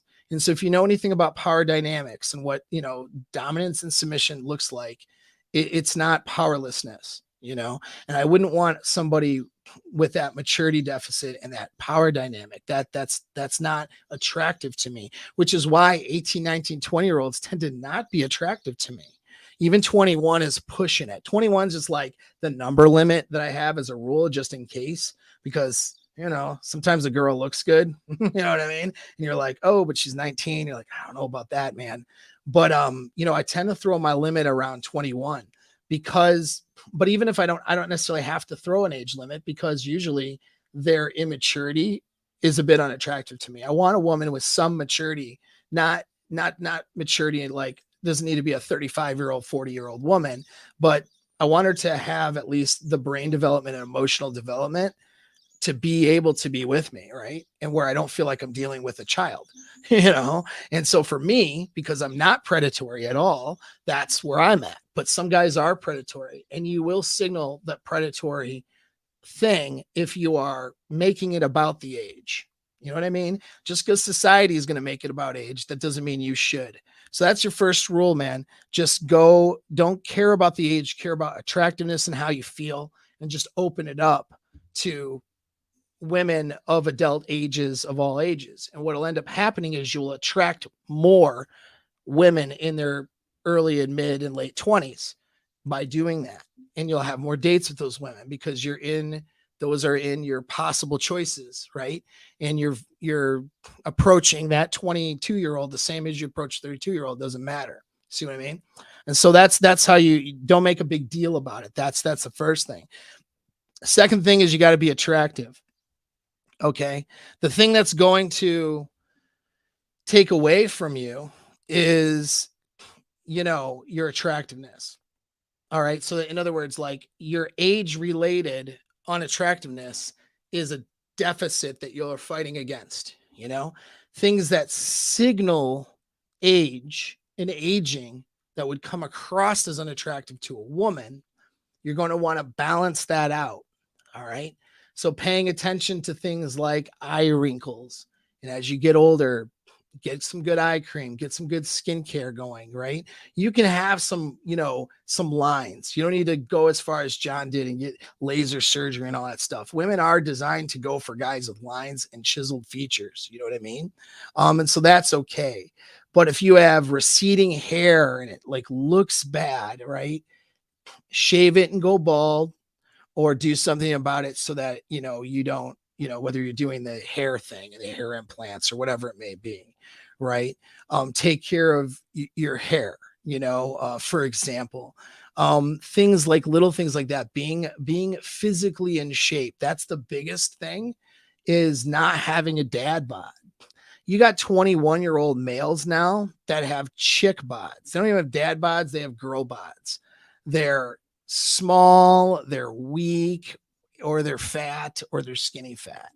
These dudes have no resiliency. They don't take care of themselves. If you come in and you're a strong, masculine, physical framework, and you take care of yourself and you demonstrate, and there's a perceived physical capability there, you're going to beat out most guys that are in her, options. You know what I mean? Guys who are younger, who don't have to put as much effort into being in shape. And this advice, by the way, goes for women too. If you are in really good shape as a woman, like if you're 40 years old and in excellent shape, and you're not, having a bunch of body fat in the wrong places, and, you take care of your skin, you take care of your hair, you're beating out girls who are in their 20s now, for sure, because the self-care just isn't there. So that's the biggest thing right there. The deficit you're going to run into is being unattractive.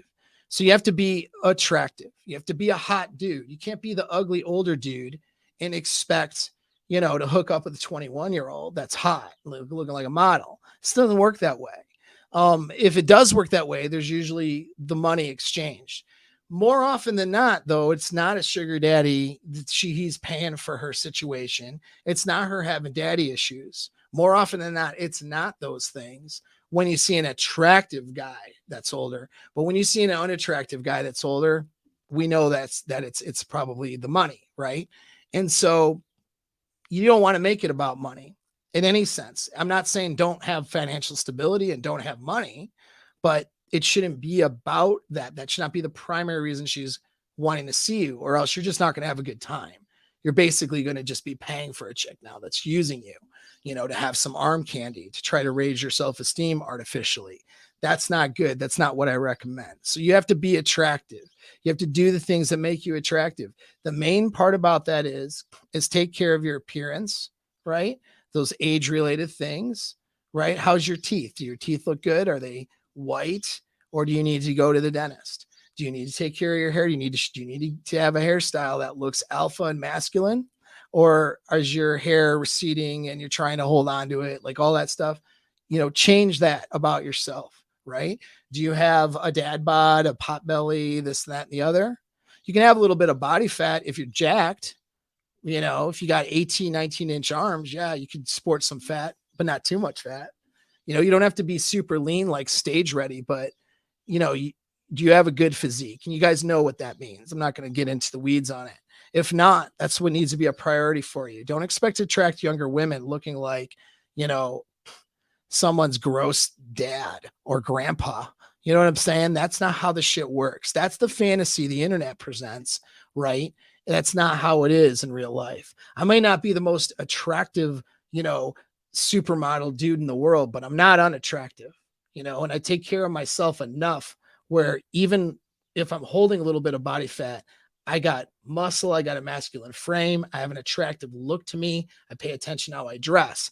That's another thing about how you dress, is you want to dress your age, but attractive for your age, right? So universally attractive things. If you're 40 years old, you want to dress in a way that's attractive for a hot 40-year-old dude. You don't want to try to dress like a 21-year-old, I don't know, skater boy, right? Or some guy who's the bass player in a band at 20 who's living, out of his car. That guy is a different archetype than you. If you're trying to dress down or look like a rapper, or look like a whatever, you know what I mean? Like look like a younger kid or dude, right? You're not embracing the value that you bring to the table as an older man. What you're signaling is, I don't see my value, or maybe I don't have this value. And so I'm going to try to compete with the younger guys in order to try to get a younger girl. And that's really off-putting to most people, right? To women will be put off by that. So you're not trying to dress like 21-year-olds. You're just trying to look good. right? And so go into some men's magazines, some fashion stuff, and find out what looks good and go for some classic looks, you know? And so now we got that covered. So here's the thing. You don't give a crap about age. You got a lot to offer. You don't need to pedestalize any girl based on her, any of her stats. The only reason why that girl would have a place in your life is because of the emotional connection you have. You get in a relationship with her, you have a good emotional connection that you allowed to develop because she, is a good complement to your life, supplies you with your needs and stuff, and isn't a detriment to your life. That's how she has place in your life, is through emotional connection and based on, the things that she does and brings to the table. It's not, and then what you do for her, and it's that emotional exchange. Okay. That's the only leverage she has. She doesn't get leverage over you, above you because of any of her stats. That's age, that's attractiveness, that's boob size, butt, height, any of it. Okay. Because you have more value than that. And that has to be your mindset. And if you're not there, then you need to bring your value up so you are. You do those two things, you have access to all the younger women. It doesn't matter, but I'll keep going through some more things. Okay. Experience. All right. So part of being a guy with this crap together, all right, is you need to be that alpha dude. Okay. The guys who are her age bracket are weak, inexperienced, and they convey that through their behavior. They're emotionally unstable, right? They're not sure where they're going in life. They don't have any direction. And some of that is understandable. A younger dude, right, is figuring it out. So I'm not slamming on younger guys, but why would she go with you? You got to look at cost and benefit, right? Why would she go through the cost of social repercussions of being with a guy who's 15, 20 years younger, right? To what benefit? If your only benefits are the same or equal to what a guy 3 to 5 years older would bring, she's not going to be with you. You have to exceed those benefits, right? Of what the competition is. Your experience, your masculinity, and being confident in your masculinity, which most men under 30 are not, will set you hugely apart from that competition, right? And so you're not trying to prove anything to anybody. You're not needy, okay? You're not reactive emotionally, right? You're strong in your emotional frame. You're not chasing her around. You're not, trying to control her, being toxic. You're strong in your emotional frame. You have boundaries, sure, but you handle that with a healthy emotional framework. You don't have to prove anything to anybody.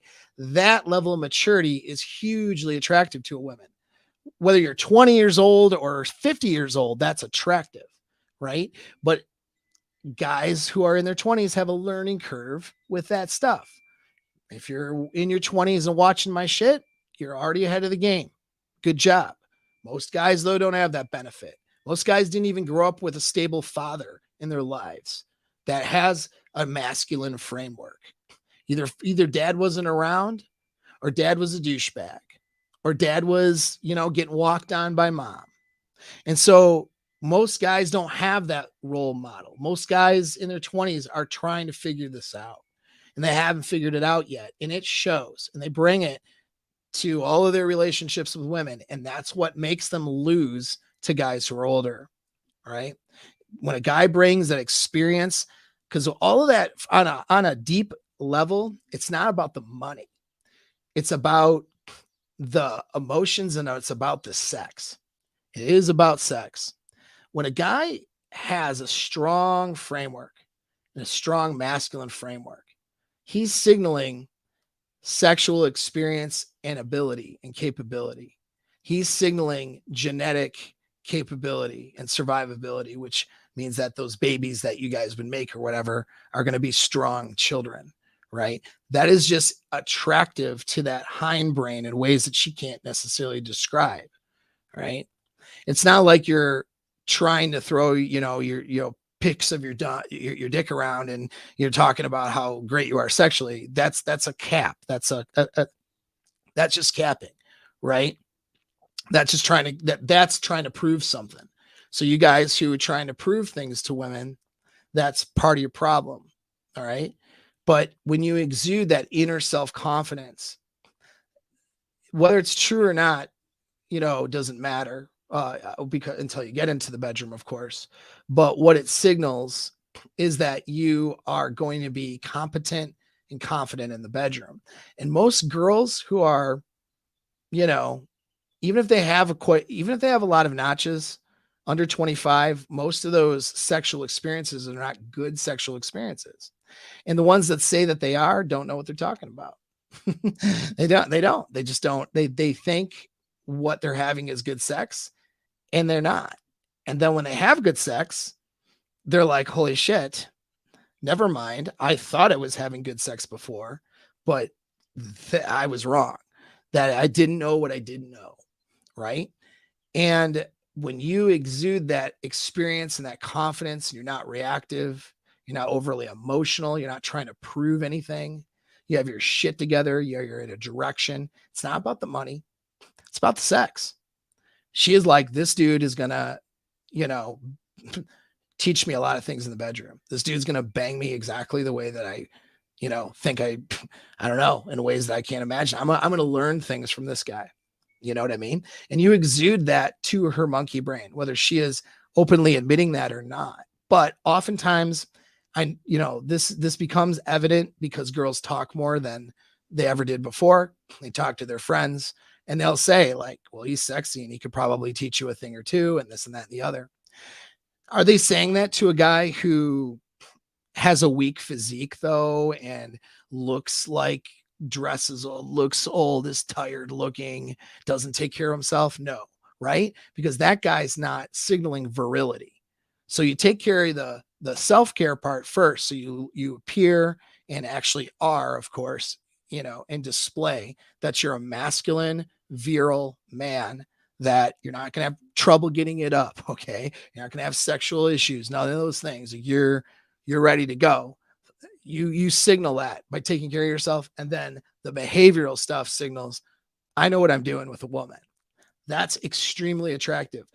Almost every case, that is why a girl of younger age will go, well, in my experience, would go with me. It wasn't because of wealth and money. I have some money and status now, very new to that, last few years, but I'm not the most richest guy out there still, right? And I may be in the top 1% or something income wise, but I'm not like, I'm not Jeff Bezos, you know what I mean? Money. I don't have, tens and 20s and 50s of millions of dollars. I'm sure certainly not the Tates, when it comes to the money, right? But I'm doing pretty well. That's well enough for a girl to not care about it. We'll put it like that. That's not so. What about before that? I was doing average. I was a military guy, right? Starting a business, and running through real estate business and a civilian side, starting off, right, doing good to average, then to doing above average, but not nothing crazy. So girls weren't going for me. Guys want to know why my success, if that matters. You really should be focused on yours though, not mine. But girls wouldn't go for me because I was rich. In fact, a lot of times girls were going for me despite financial and instability and stuff right after breaking up, separation from my marriage. So there's a long time when I was getting young, hot women who were having a great time with me, despite the fact that I was older and despite the fact that I didn't have financial stability at that time, so that's not about paying for it. It's not about the money. The fact that I have money now is an advantage to any woman that gets involved with me. It's not, you know what I mean? It's not a detriment. I have money for experiences and be able to pay for stuff, to do things. There's nothing really holding me back, in that regards. Okay. That's a great place to be. And you want to be in that place, but that's not the only reason. In fact, that's just checking a block. That's not even thought about, it's not even a thought really much in these dynamics with these women, where the thought is the emotion and how they feel, and that's another thing, talking about experiences, not being boring, going off and having good experiences, going off, enjoying life, right? Taking a girl's on an adventure, even if it's just a coffee date. That damn coffee date's a damn adventure with you, right? Versus like just getting drunk and high. and sitting on the couch somewhere, sitting in some apartment, sitting in some, playing video games, right? Doing the same thing in and out, right? Just getting wasted, every weekend, just getting high all the time, and not to say that like, dudes who get high can't there's such a thing as drug dealer game, right? Dudes with the drugs get women too, right? But at what point, higher value women who are really attractive, women with options, that even if they smoke a little pot here and there and they enjoy it, they still want to experience life. They're not just wanting to be on your couch smoking a joint all day. They want to go, they want to have, things that they're doing, things that they're experiencing. As an older guy, you have a mindset towards that.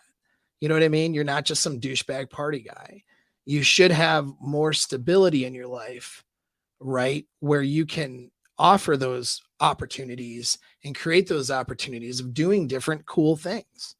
And that's attractive too. It's not that she's seeing you just for those resources, but by being able to do cool things with a girl, she has that experience with you, and that experience creates that emotional attraction, that sexual attraction.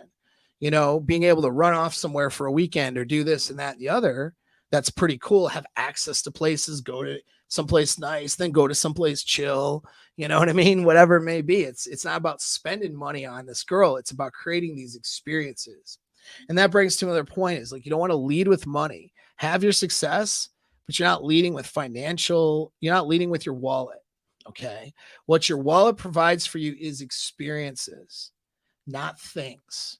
And I'm not saying that if you shouldn't buy things for your girlfriend or something. Of course, you do those things, right? You buy things for your girlfriend. That's what you should do if you're in a relationship, not to try to win her over, but just that's part of taking care of somebody, right? But that's not the reason she's with you, right? You're not buying a girl stuff, and that's why she's going to be around. But the experiences, she'll use those experiences. A young girl in the dating market will use those experiences for social proof, even the less expensive ones. She'll take pictures of the food you guys are eating, and guys will know she's on a date, even if it's like in the beginning where she's not ready to make it, Instagram or Facebook official. She'll have those photos of something you guys are doing, and guys know she's out with somebody, right? Like that's a social signal. Like, hey, I'm out with this dude having a good time. That's actually a positive thing. You know what I mean? That works in your favor, because she's proud and happy and excited to have these sexual experiences with you, And so it not just sexual, but just different experiences. Right.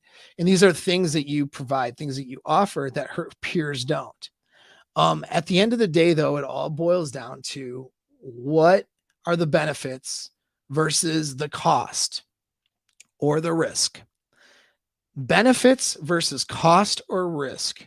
This falls into Brefalt's law. If you need a guiding principle, that should be your guiding principle, not hypergamy.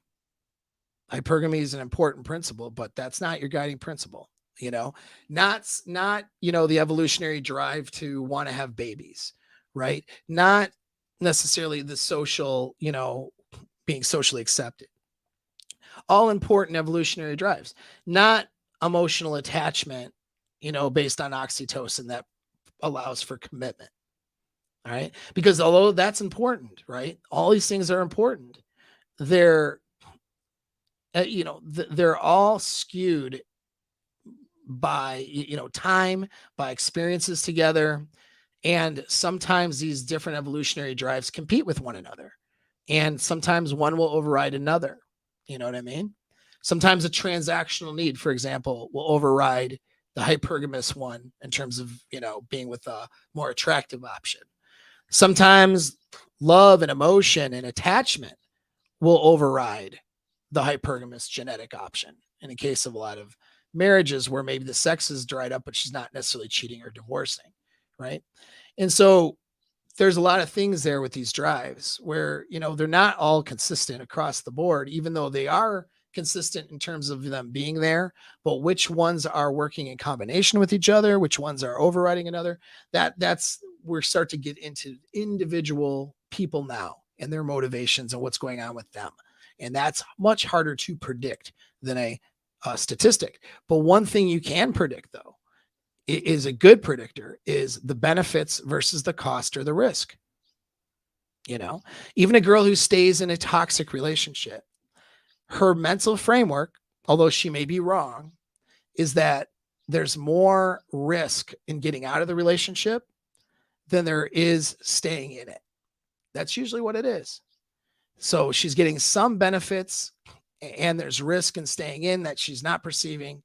There's cost in staying in the relationship that she's not perceiving. Because remember, it is subjective down to their perceptions. But, you know, she sees the cost of exiting the relationship as worse. So the girl who's lost attraction to her husband, who's lost attraction to her partner, but doesn't leave him, right? Even then, that's a cost and benefit. You can look at it like that. The reason she's not leaving is because she sees the cost is too great. If she perceives, though, the benefit of leaving as greater than a benefit of staying, you know, and the cost of staying as higher than the benefit of leaving, right? Then she's going to leave. That's how it works. Very, very pragmatic when you think about it. And then the emotions follow. So if you need a guiding principle, there's your guiding principle. And that's runs the same as with the younger girls as well. Does the benefit of being with you, okay, let's say she's 32 years old and you're 60. Does the benefit of being with you, a 60-year-old guy, does she perceive those benefits as higher than the risk of being with you or the cost of being with you? And if the answer is that she perceives the benefits as higher, and of course that attraction is there to begin with, she'll be with you. That's where she'll be at. If she sees the benefits as being with you as greater, right, than her other options, and as also lower cost and lower risk, she'll be with you. Her attraction will be there. If she doesn't see the benefit as higher than the cost or the risk as her other options, then she won't be. That's how it works. Doesn't matter how old she is, doesn't matter how old you are. All right. And so the idea is what do? We make our sexual market value higher so that the benefits, you know, objectively are higher for a woman to be with you. Put yourself in charge, okay, by having all of the value and having all of that power. The second part, though, it really is the game, though, how you communicate that value and how you communicate with a woman, which creates that emotional connection, creates that sexual desire, creates that perception of value. That's what the game part is, right? Is how you communicate that. Okay. So you got the value, you got the game or the communication. You know, the main now thing that ties those two things together is your frame. So your mental frame, okay, is strong in that you see yourself as the prize, as the guy with the options, and you can see the emotional connection and experience that, and you're aware of that and empathetic towards her needs and able to, you know, make that connection with her so that her emotions are bought in and high, right, for her to continue with you. That's your formula. All right. This whole little cast is not just secrets on getting younger women, right? It's really on making it work, period. Okay. But the age, it won't matter. You follow these principles, it won't matter how old she is. It won't matter how old you are, right? It's a factor, but it won't be the difference. Okay. So hopefully that makes a lot of sense. I'm going to scan back for some more questions. Let's look at, just because you were responding to somebody here, but some men aren't capable of leading and have toxic mindsets. Some men were raised to be led by women and have no accountability. That is correct. That is right. And that's a problem in their frame, in their mindset. You can have a guy with value, right? But then he's unable to communicate that value or create that emotional buy-in. And he's unable, so his game isn't there and his frame isn't there because of his mindset being toxic. You know, he doesn't have accountability for himself and all those things. And actually, he probably won't have the value without that accountability, right? And so kind of going backwards, let's see here.